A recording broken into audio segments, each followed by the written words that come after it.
Hello friends, ఏంటివి నా చేతిలో ఏవో ఉన్నాయనుకుంటున్నారా? ఇవి అనపకాయలండి. అనపకాయ విత్తనాలకి స్ప్రౌట్ వచ్చేసింది. సో దాన్ని ఒకసారి ఇంట్లోనే నాటి ట్రై చేద్దాం, వస్తుందా రాదా, ఎలా వస్తాయి ఏంటి అని ట్రై చేద్దామని చెప్పి ట్రై చేస్తున్నాం. ఇవైతే మేము నానబెట్టలేదు, నార్మల్గా ఇంట్లో తెచ్చుకున్నవి తినడానికని. అందులో ఒక 2-3 ఇలా స్ప్రౌట్ అయితే వచ్చింది. సో దాన్ని నేను ఇప్పుడు కుంపట్లో పెట్టేసి మట్టి మొత్తం వేసేసి వాటర్ వేసేస్తున్నాను.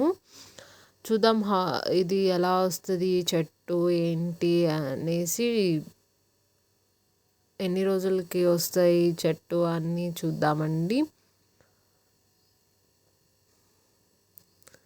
సో కొన్ని రోజుల తర్వాత అయితే ఇలా చిన్న చిన్న కొమ్మలు అయితే వచ్చాయన్నమాట. మనం ఎక్కడెక్కడైతే నాటామో అవి అక్కడ అలాగే వచ్చేసాయి చిన్న చిన్నగా. Stay tune for next update.